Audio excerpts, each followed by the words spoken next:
John chapter 18. We're covering today over a full chapter of Scripture. And I'm going to do my best.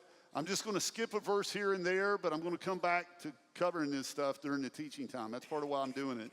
If I exposit every single verse in here, if I talk about every verse, you'll be here to 1 o'clock. So here we go. You ready? Sermon starts here. I've entitled today's sermon, The God of Seventh Chances. You've heard the expression before, we serve a God of second chances, right? You've heard that expression before, I think. It's a pretty well-known saying. I'm here to submit to you, we serve a God of seventh chances. And I want you to see throughout the Scripture how God gives chance after chance after chance for people to respond to his truth and his love. So we left off last week at the end of Jesus' prayer, his one request before he went to the Garden of Gethsemane and talked to God. He says to God, I and them and you and me, that they, that is the future followers, his church, may become perfectly one. And this oneness, this unity is so important, he says, this is an opportunity to be our number one evangelistic,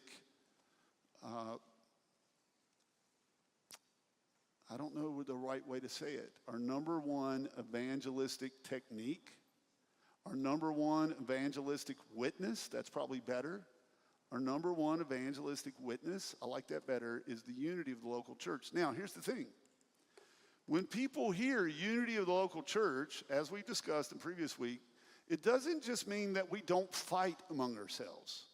I mean, it's really not a high bar to set to say we don't argue over the color of the carpet. We don't argue over are we having coffee, tea, or milk. We don't argue over how we're going to put in light bulbs in this place or how we're doing the lighting. We don't argue over the petty things that churches so often are known for arguing about. Man, this is so much larger than that. When Jesus says one, what he's saying is, at the cross, I'm going to break down the dividing wall. I'm going to rip open the curtain that has separated the priestly class from the common person, that has separated one culture from another, one race from another. All the dividing walls are going to come down so that if people see the local witness of the body of Christ, that it'll look like the multicultural communities that they live within. Now, if you live in a homogenous culture where there's only one kind of basic culture, then you just need to look like your community. It's not a sin to look like one particular culture if everybody in your community is one particular culture. But when you live in a place like Murfreesboro, where there are multiple cultures, multiple races, like our goal here, I just want you to understand, our goal here is not just to be multicolored, okay? Because what you usually see in a lot of multicolored situations, it's a white church with white music and some black people go there. Or it's a black church with black music and some white people go there, and you call it multicultural because there's some people of a different race, but it's not multicultural, it's just multicolored. Do you see the difference? And so what we want to do is what the early apostles did at the direction of Jesus. Every church they planted was a multicultural church. And it's hard to do because people want to run to homogeneity. They want to run to where they're comfortable. They want to run where people look like them, act like them, eat like them, listen to music like they listen. And so we tend to drift toward our own circles. But Paul said no. Peter said no. Jesus said no. We're not going to have a Jewish church. We're not going to have a Gentile church. We're going to have one church united under the banner of Jesus Christ. And so what that means is sometimes you got to give up some of your cultural identity. What I talked about last week, in recap, is I asked many of you, though, that's not going to start on Sunday morning. It's fake if we just come in here and we're multicolored, but we don't have any friendships with people from other cultures. People look like us, act like us, dress like us, listen to what we listen to, speak like us. Like, we need to be friends with people who are radically different from us. And find people who share one thing with you, maybe in one thing only, and that's love for Jesus. And it's incredible the conversations you can have if you have those different cultures in your life. It's amazing how your worldview will change and you will become more Christ-like when you can understand cultures that are not your own. Now, Jesus lays this on them. Number one, evangelistic witness. I want everybody to see they love each other the way you love me. Finishes these words, he goes across the Kidron Valley. It's a deep angle, deep pitch down, right back up the hill. Goes to the Garden of Gethsemane, okay? And they went there all the time. And it says, now Judas, who betrayed Jesus, also knew the place, for Jesus often met there with his disciples. Now, something I want you to see here. If Jesus didn't want Judas to find him, would he have gone to the place where they always go to pray every night? One of the earliest things I want you to see in this passage, and you will see it over and over again, is Jesus is in control of every second of this crucifixion process. There's never a time where he's responding to something he didn't know was coming on his way. Not only is he not responding, he is the cause of the because of. He is making all this happen. He's orchestrating all of these events, okay? Here comes Judas rolling in. Judas is possessed by the devil at this point. And having procured, means he went out and got it, a band of soldiers and some officers from the chief priests and the Pharisees. He went there with lanterns and torches and weapons, like they're going for a fight. And then Jesus, knowing all that would happen to him, there's another clue. He knew this was going to happen. He's not running from it. He came forward and he said to them, who do you seek? You looking for me? And they answered, Jesus of Nazareth. And he said, I am. Now, these were Hebrew people coming to get him, not Roman soldiers at this point. Hebrew people coming to get him. I think he probably spoke to them either in Hebrew or Aramaic, saying the name that Jews wouldn't even say. They would not say God's name, Yahweh, which is I am. They would just say the name, Hashem. Blessed be Hashem, his name. But they wouldn't say the actual name. They would just say N-A-M-E, name. But he says, I am. And when he makes this powerful statement, Judas is standing with the soldiers instead of standing with Jesus. But when Jesus said this to them, I'm he, they drew back and they fell to the ground. I just want you to see the power Jesus had. If he were in this morning and he said, I am, like all of you would just fall to the ground. That's how powerful Jesus' word is. And so he asked them again, as they're lying there on the ground, you looking for me? It's like that old movie, like, you talking to me? You talking to me? Like, come on, you want some of this? Like, get up. You're looking for me? They said, we're looking for Jesus. And he said, I told you I'm him. I'm he. So if you seek me, let these men go. And this was to fulfill the word that he had spoken of those whom you gave me, I've lost one. So they all get to go away. And again, I'm skipping some verses here. Jesus gets denied by Peter. I'm going to cover that at another time and just don't have time to hit it all this morning. So as they're taking Jesus away, they lead him to a guy named Annas. He was the father-in-law of Caiaphas, who was high priest that year. Now, let me break this down a little bit. Understanding the historical characters in this story is key to getting all the depth of this passage. So I'm going to do a little history with you. I will tell you right now, I had somebody visit here at church. I don't know who they were. I doubt I'll ever get them back. But they came here and they checked out on me about 20 minutes into the service, and they wrote an online review on Google, slamming one church, because they said, I talked for 20 minutes and didn't even refer to the scripture. I just talked about history. Okay? I wish they would have stayed till the end, because they would have known why I did what I did if they would have hung out a little bit longer. But I do it all the time, because here's the deal. The scriptures are written to people who understood the history of their time, right? So if someone, for example, this week would talk about how there's a big fight over tariffs, and you're just reading the story of the fight in Washington, D.C. over tariffs, and you don't know what tariffs are, and you don't know the political ping pong ball that tariffs are right now, then you're not going to understand a story written 2,000. If you're 2,000 years from now and you're reading our papers today, you're not going to understand the dynamics unless you understand something called TDS. Do y'all know what TDS is? Have y'all heard that expression before, TDS? It's called Trump derangement syndrome, okay? Trump derangement syndrome. And what that means is there are some people, listen, I'm not saying I'm for or against it, but it's important for you to understand this passage today. I need to put it in the context of your current context so you can understand what's going on in this picture, okay? There are some Democrats today who, back in the 90s, when Bill Clinton was trying to pass the North American Free Trade Agreement, and a lot of unions back then who were saying tariffs were a very good thing.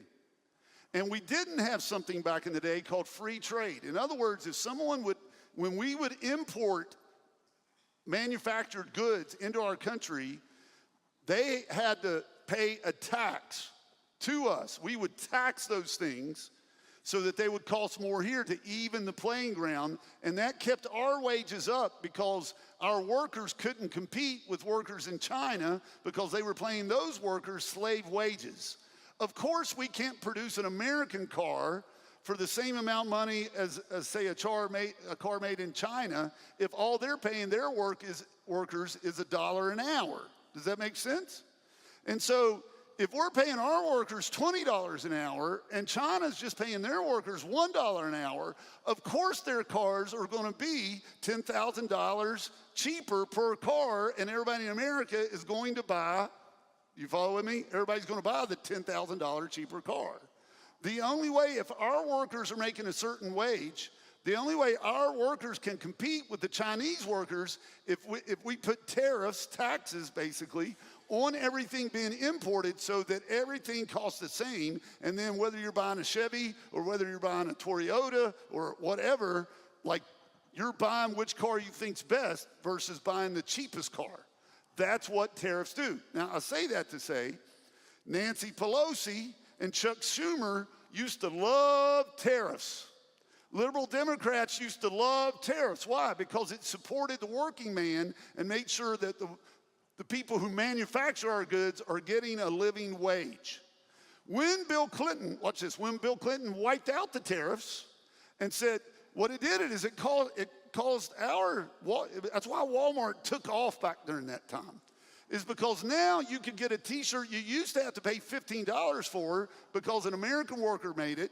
Now you're only paying $5 for that t-shirt because somebody working in a sweatshop, you only gave them 10 cents to make that shirt. Do y'all follow that understanding, okay? Chuck Schumer, Nancy Pelosi love tariffs. Can't believe, Bill Clinton, how could you get rid of tariffs? Now, Trump says, let's bring the tariffs back.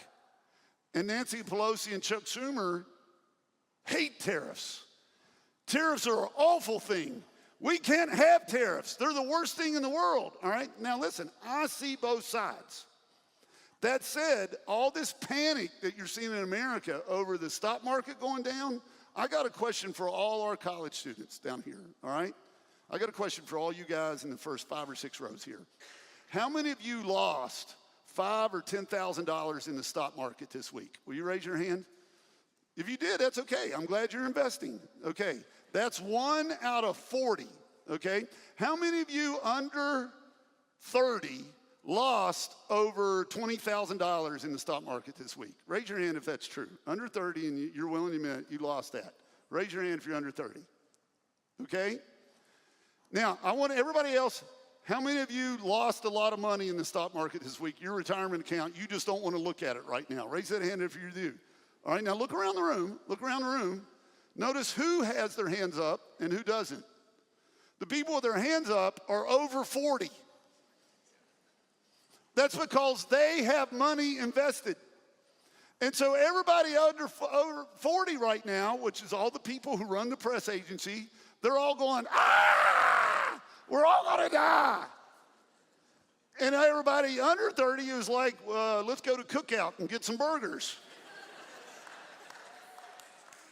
They don't care about the stock market. The Dow Jones, the Dow what? Who's Jones? You know, who's Mr. Jones? Like, they don't care. Half the country doesn't care. The manufacturing aspect of our country, they don't care. They didn't lose any money this week. Why? Because they don't have any money. The middle class has disappeared in the last 30 years, by and large, because manufacturers don't have any money. So I'm saying this is a political ping pong ball. Why in the world are the same people who used to love tariffs now against it? There's one reason why. It's a 5-letter word. What is it? Trump. It's because Trump's putting them out there, okay? Now, I say that. I'm not saying I'm for them or against them. I'm just saying it's all politics. I just need you to understand that when you watch the news. Does everybody understand that? It's not what they believe about tariffs. It's not about their 401k accounts. It's about power. And if you have the power, then you're for whoever has the power if you're in the power team right now. And if you're on the outside looking in, you hate whatever the other side is trying to win about.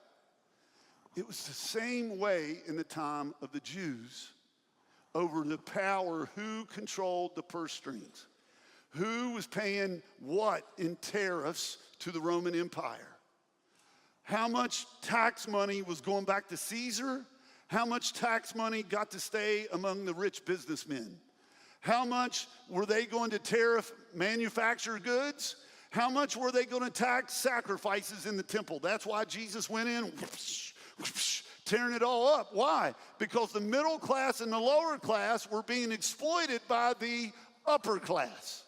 And Jesus says, my house has got to be open for everybody of all levels of worship. Do you track with me so far? Jesus is defending everybody. He cares about everybody. Now, to understand the political nature of the arguments that are affecting the story we're about to read today, I got to do some history. First of all, let's do a picture. This guy was the high priest. His name was Annas. And he's the one that ran and still ran, even at the time of Jesus, the political and financial taxation system that had to do with Passover week and the sacrificial system at the temple. The exchange rates. He controlled all of that. And it was their biggest money maker of the year, the Passover week. Okay? But when there was a political changeover, just like we see a lot of times, one president's in, when he goes out, he wants to bring in somebody else that he knows he can trust. They put Annas out and said, we got to have a new high priest. And so they brought in a guy named Caiaphas. Annas was still pulling the strings because he worked politically and he promised some money to the Romans.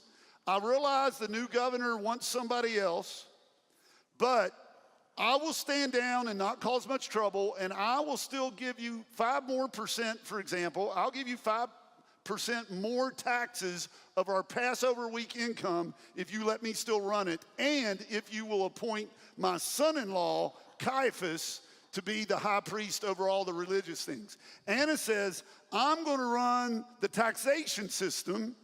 Caiaphas, my son-in-law, will run the religious order of things. Rome agreed to it. And so Caiaphas in 15 AD became the high priest. So Annas, by the time of Jesus, he's the former high priest. Remember these names. Just kind of give you a picture. He didn't look like that, but just give you a picture in your mind, okay? Imagine Caiaphas looking like that ugly dude, okay? The former governor that was with Annas was a guy named Valerius Gratus, okay? While he was there, he did this switch over, and then a new governor came in named Pontius Pilate, okay? Now, all of you have heard probably of Pontius Pilate before. When Pontius Pilate comes into power, he gets the appointment from Caesar because there's a very rich man who loved Pontius Pilate, who supported him. His name was Sejanus, very powerful, rich man in Rome. And alias Sejanus went to Tiberius Caesar and said, here is a young up-and-comer politician. He's the guy that would have given the speech after the State of the Union address for whatever party. This guy's an up-and-comer. Why don't you give him one of our 25 states to oversee? They called them provinces. So it'd be like the United States. Let's say we had 25 states, and you're going to send Pontius Pilate to one of the smaller states by the border where there's a little bit of unrest. And so what Sejanus says to Pontius Pilate is, we're going to send you to New Mexico.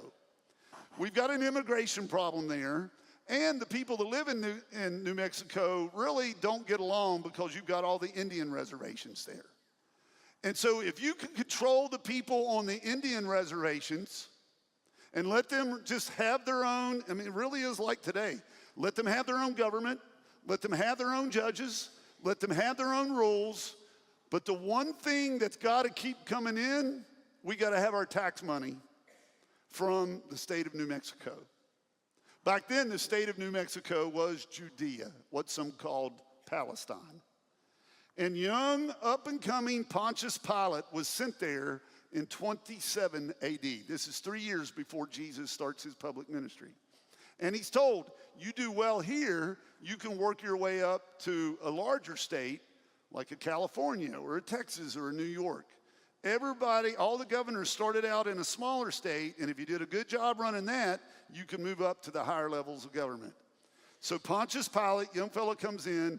He's large and in his charge, and he wants to show that there's a new sheriff in town in 27 AD. And so what he does is he puts up images of Caesar outside the temple in Jerusalem and all over Jerusalem, and the Jews are like, we don't like this. And so if you can imagine Jeff Bezos getting together with George Soros and Elon Musk and all the major political leaders of the United States from both parties getting together and coming and saying, man, we don't get along with each other politically, but the one thing we are not going to have is pictures of the Roman emperor by our temple stating that he is the Son of God. We're not going to have it. And so Pontius Pilate brings them all in, and all these major billionaires in Israel at the time, political leaders from both parties, he brings them in down to Caesarea, and he brings his soldiers out and says, I'm going to do whatever I want to do. I'll put up whatever images I want to because we are the nation of Rome. And I'm going to kill you if you don't agree to this. And in unison, all the political leaders who hated each other in Jewish realm, Sadducees, Pharisees, teamed up together. They pulled down their shirts like this, and they stuck out their necks. They said, then just kill us now. Pontius Pilate was stuck. Because these guys were the number one taxpayers and ran the best businesses. Like all the money that went to Rome came from these guys. So he wrote a note to Tiberius like, what do I do? These guys won't submit to what I'm doing. I'm trying to recognize you as the Son of God. And Tiberius sent back basically what we would call a text. He sent back a message that said this: dead men don't pay taxes. And that was all the message Pilate needed. So Pilate said, okay, I'll let you guys run your religious system. You let us run the political system, keep order. I'm just going to hang around here. All Tiberius cares about, just keep giving us the tax money, and you guys can do whatever you want to do down here. In the same way we have done with the Hopi Indian reservations. Y'all understand how that works, right? They can run the casinos. They can have their own government. They got their own police force. They got all that. As long as there is order and the tax money keeps flowing through the interstate system, we're going to be okay. Okay? So, in 30 AD, they had a major infrastructure problem. The water system went down. This was in the fall of 30 AD. Now let's go back. Does anybody remember what happened when we started this whole Gospel of John in the spring of 30 AD? Jesus went into the temple on his first visit, and he cleaned out the money changers at the beginning of that. Said, don't turn my Father's house into a den of thieves. So he cleaned it out then, which meant they lost a whole lot of money from that religious organization that year, okay, from that religious festival. Then we get to that fall, and there's a major problem in the water system. So Pilate's like, man, people are getting uneasy because everybody's water's out. So he goes in, and he doesn't know where to get the money. Tiberius says, you got to take care of it.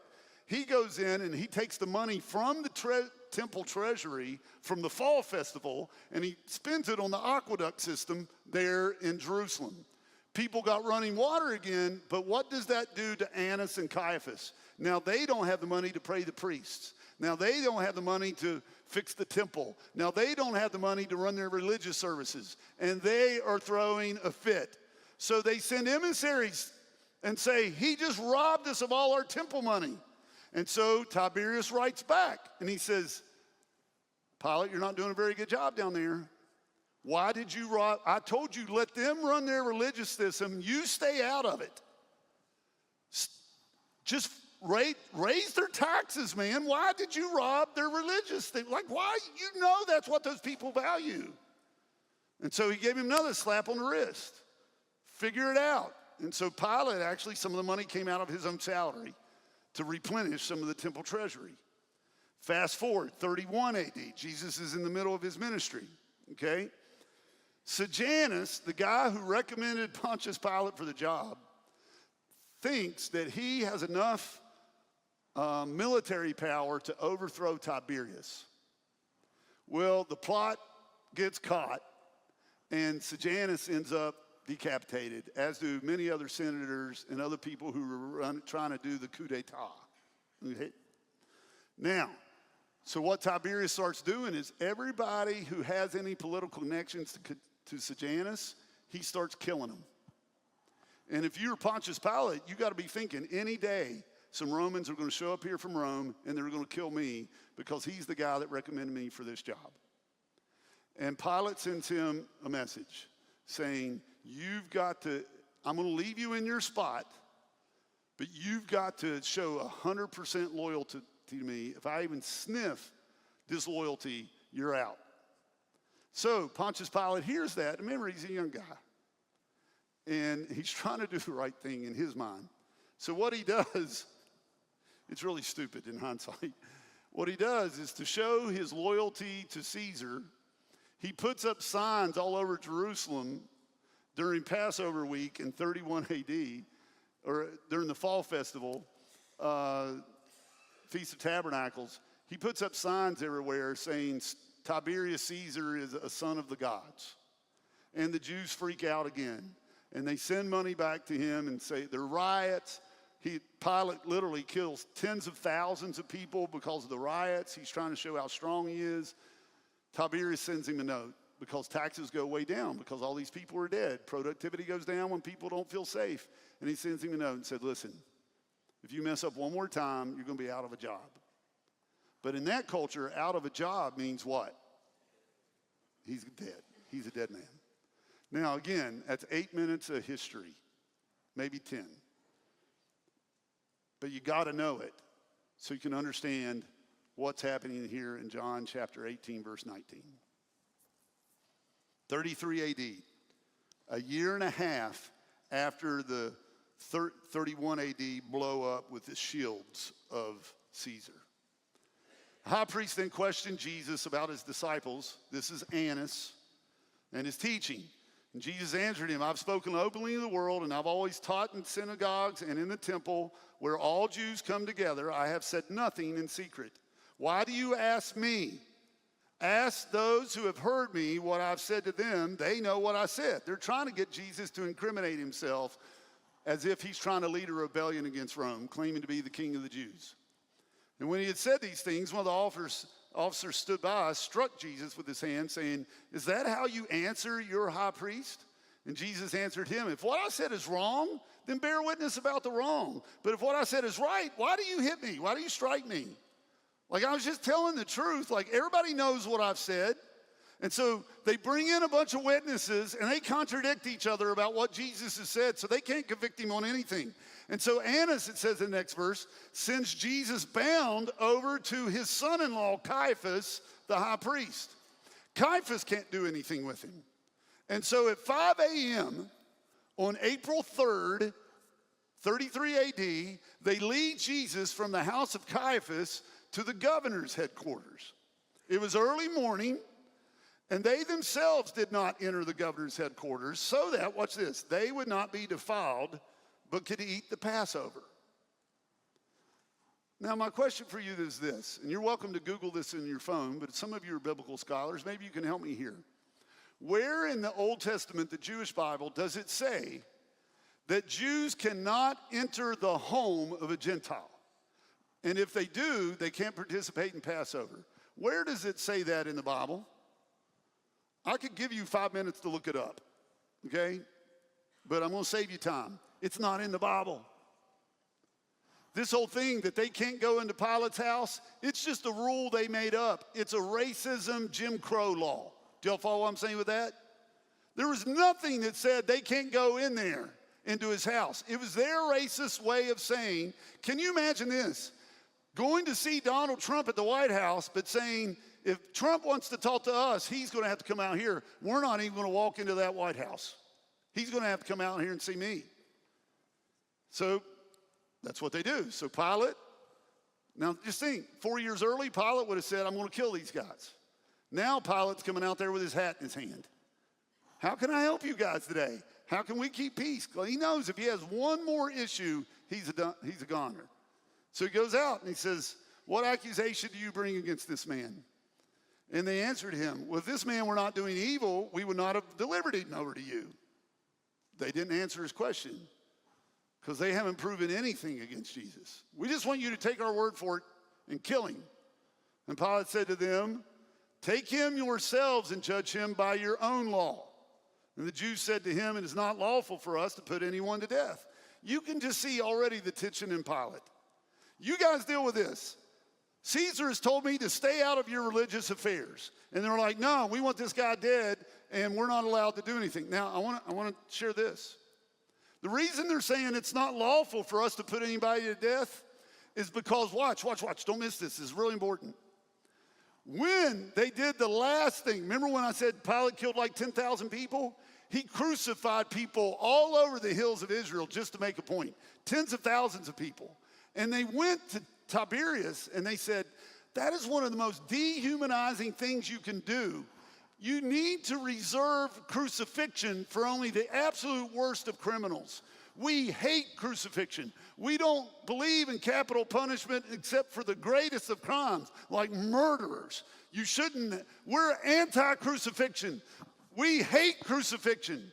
And so they're saying to him now, man, we can't crucify anybody. Only you can do that. Tiberius said there'd be no more crucifixions unless it was something really, really, really, really bad. We're not going to crucify people anymore. And they were like, from their political standpoint, they're like, we hate crucifixion. We hate crucifixion.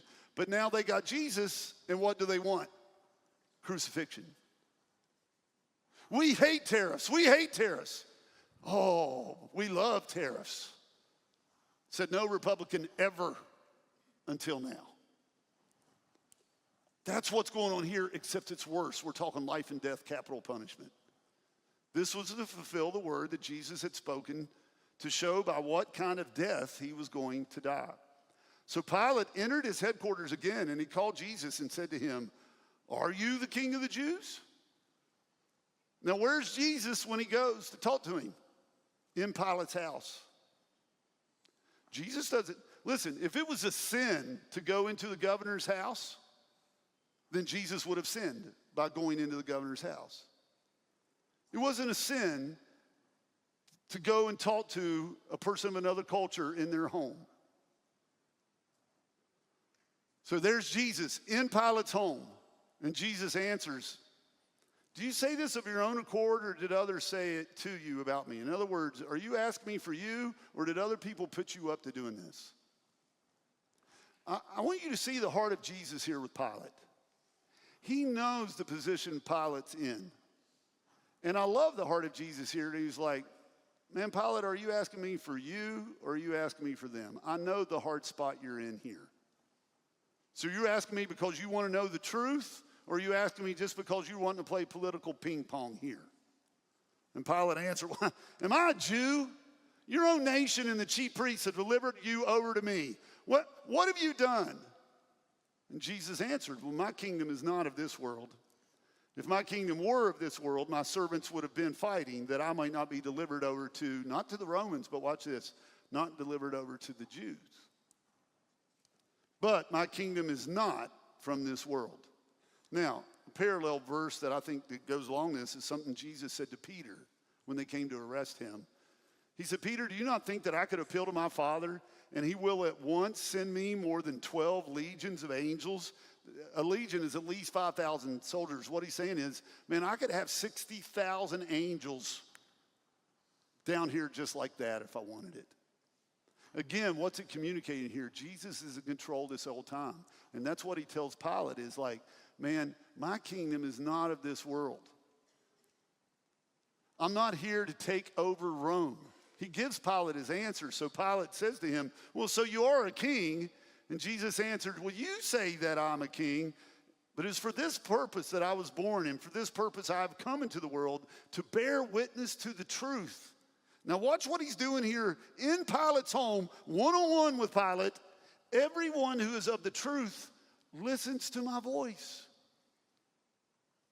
Don't miss Jesus' heart here, because I want you to hear Jesus' heart for you, just like he had a heart for Pilate. What he's saying here is, man, I got you one-on-one right now.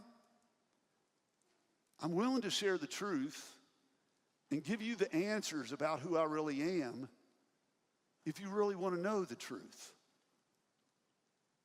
Are you asking me these questions because you want to know the truth, or do you ask me these questions because you want to play politics? Which is it? And then Pilate scoffs, because at this point in his life, he's becoming a little jaded. He's, what is truth? And after he said this, he went back outside to the Jews and told them, I find no guilt in this man. But you have a custom that I should release one man for you at the Passover. That goes from the last thing at the emissaries. Quit crucifying people, release them. So do you want me to release to you the king of the Jews?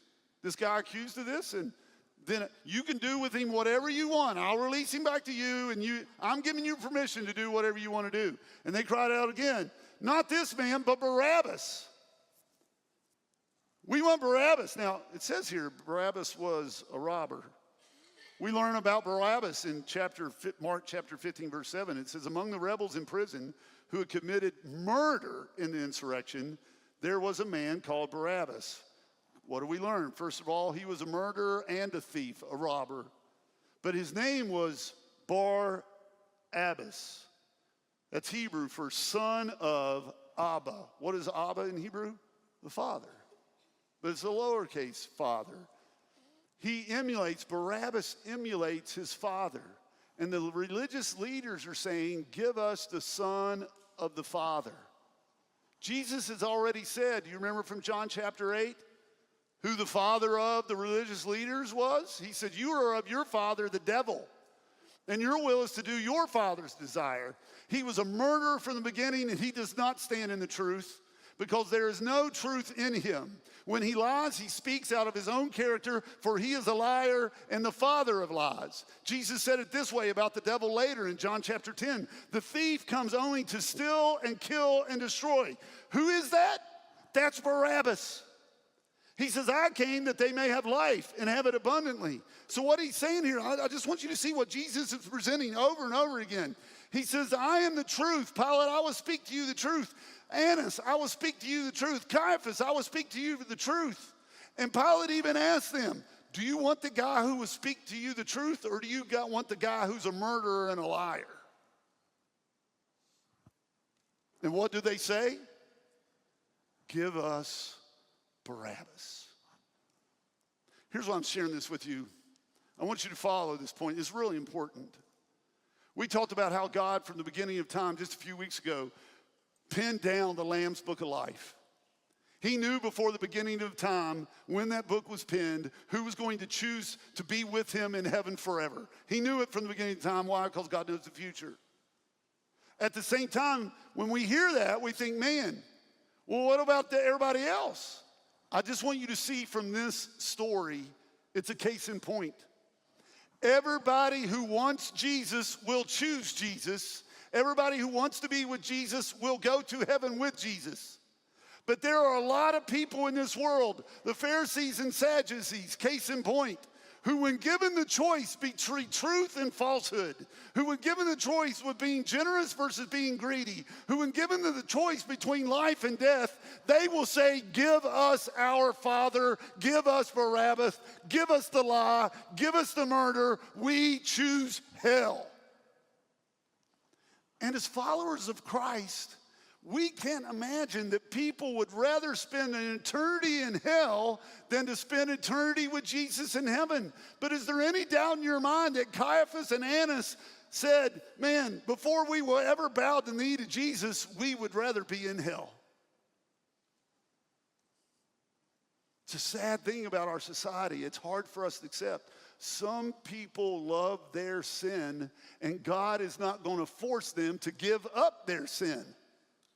He's going to let them go and live in eternity doing and being with the people who love the things they love. And God is going to give those of us who love Jesus the same privilege. We get to go to heaven and spend eternity with the people we love and who love the person we love, which is Christ Jesus.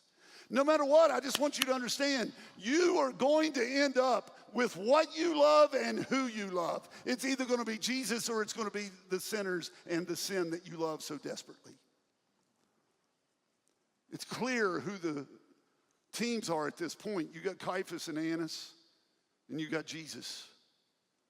You've got the truth, you've got a lie, and Pilate's stuck in the middle.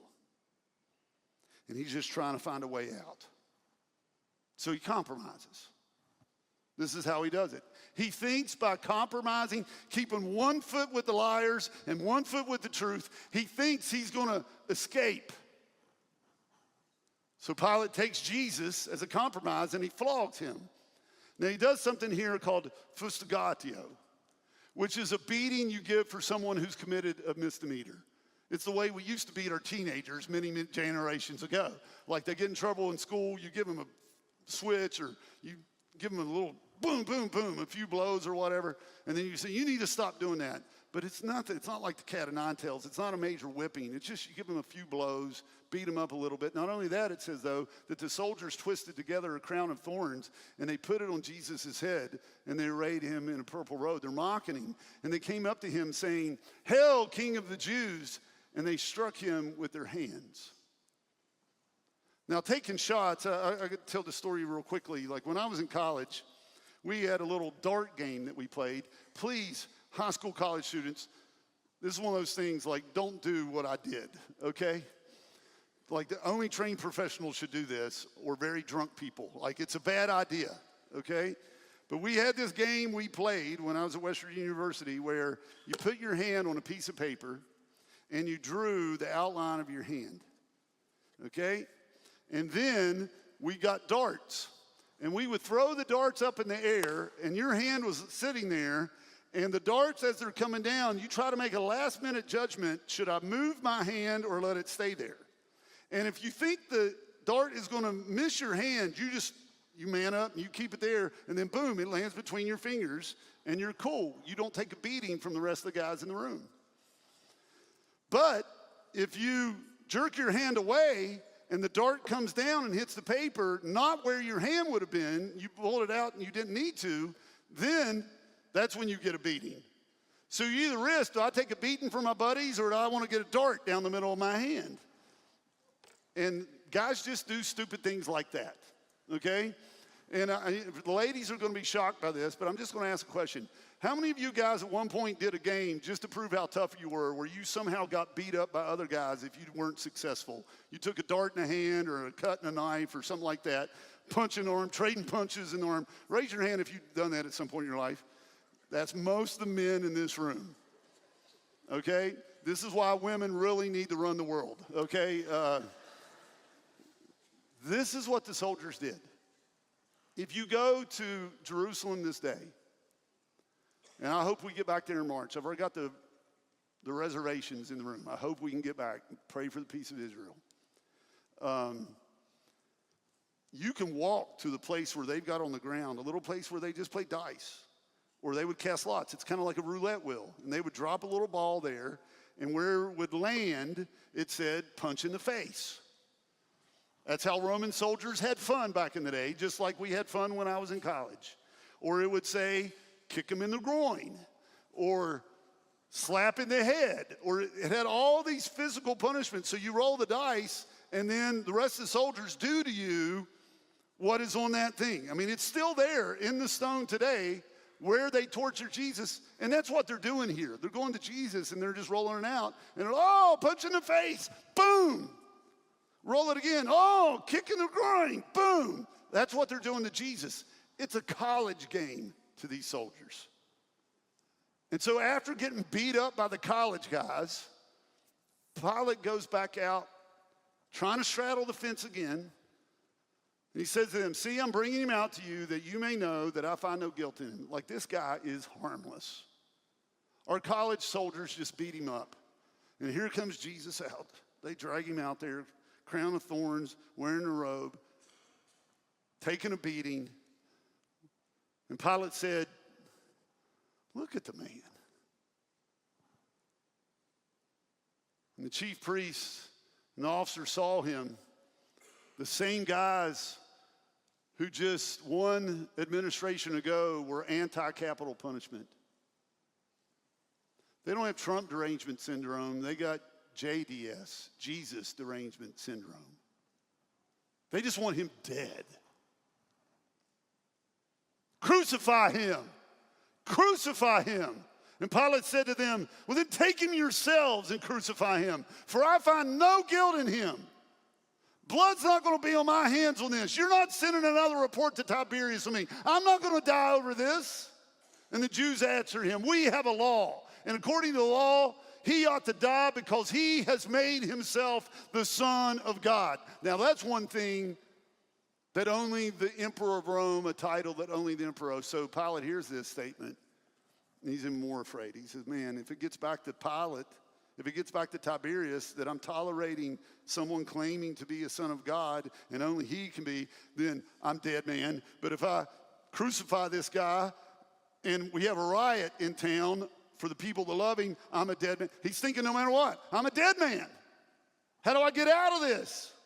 And so he goes back inside, and Jesus is there again. And he says, Jesus, where are you from? He's trying to figure out something that he can hang his hat on. But this time, Jesus is not answering. And Pilate says, will you not speak to me? Do you not know that I have the authority to release you and authority to crucify you? And Jesus, in what I think is the greatest comeback ever, says, remember, Jesus, like, he's telling him all this stuff. Jesus just sits there silent. Doesn't say a word, doesn't say a word, doesn't say a word. But when Pilate says, don't you realize I have authority over you? That's where Jesus looks up. And he looks Pilate in the eye. He says, you would have no authority over me at all unless it had been given to you from above. Therefore, he who delivered me over to you has the greater sin. Who's he referring to? The religious leaders, Caiaphas. It says, from then on, Pilate sought to release him. But the Jews cried out, watch, if you release this man, you are not Caesar's friend. If you release this man, what's he saying here? If you release this man, it's only because you're Sejanus' friend. You're a traitor. Everyone who makes himself a king opposes Caesar. So then when Pilate hears these words, he brought Jesus out and he sat down on the judgment seat at a place called the Stone Pavement, and in Aramaic, Gabbatha. And you can go to this exact spot in Israel today. And while he's sitting on his judgment seat, Matthew tells us this, that his wife, in one last chance, sends Pilate word, have nothing to do with that righteous man, for I have suffered much because of him today in a dream. And now it was the day of preparation for the Passover, and it's about the 6th hour. Now it's 6 a.m. And he said to the Jews, behold your king. And they cried out, away with him, crucify him. And Pilate said to them, shall I crucify your king? He wants a public notice so he can say to Tiberius, I did everything I could to avoid this riot. And the chief priests answered, we have no king but Caesar. And so Pilate gets off the fence and he delivers Jesus over to be crucified. I close with this thought on Pontius Pilate. And this is a heavy sermon. We've heard the expression before, God's a God of second chances. If you go back and read this story, God had given Pilate one-on-one access to the truth that Jesus could share with him 7 times. 7 times. Can you imagine, Lando, if I came to you this morning and say, Lando, how would you like to have one-on-one with Jesus for an hour? Wouldn't that be like the best gift you could possibly have? For all of eternity, Pilate's going to be sitting in hell, knowing I had 1 hour with Jesus, and I couldn't hear the truth. See, Pilate thought that he could still hold his sin, hold his position, and figure things out on his own. Caiaphas thought by getting rid of Jesus, he could keep his power as the high priest. I want you to know this historically. Within 3 years, because of all the unrest that ensued, Jesus rose from the dead. Everybody knew these guys were a part of the plot. Caiaphas was removed by Rome. You've lost your position. And in the same year, Rome came in and exiled Pontius Pilate in 36 AD, and he killed himself in 39 AD. Yes, listen, our God is the God of 7th chances, but he doesn't promise you 8. We don't have a closing invitation song. I don't have anything fancy. I just want to proclaim the truth of the Word of God to all of you in this room today. Everyone listening online, please understand what I'm communicating to you. God is giving you chance after chance after chance after chance to hear the truth. God is giving you chance after chance after chance to turn from your sin and turn toward Jesus.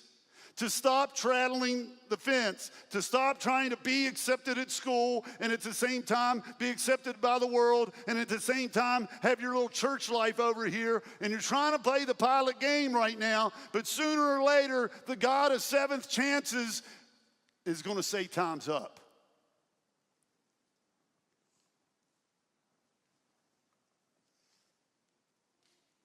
And by saying no time after time after time, you're one step closer to spending eternity with Pilate in hell forever. My friends, listen.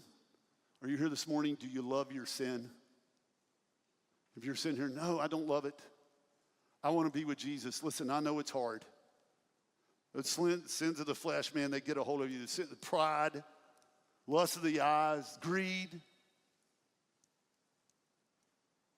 You got to choose. You going to stand with Judas? You going to stand with Caiaphas? You going to stand with Pilate? Or are you going to stand with Jesus?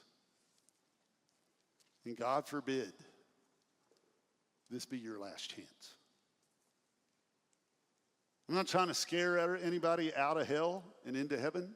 It doesn't work. I'm just saying, listen, if you love Jesus, say no to sin and yes to him. Choose the truth, the only thing that will give you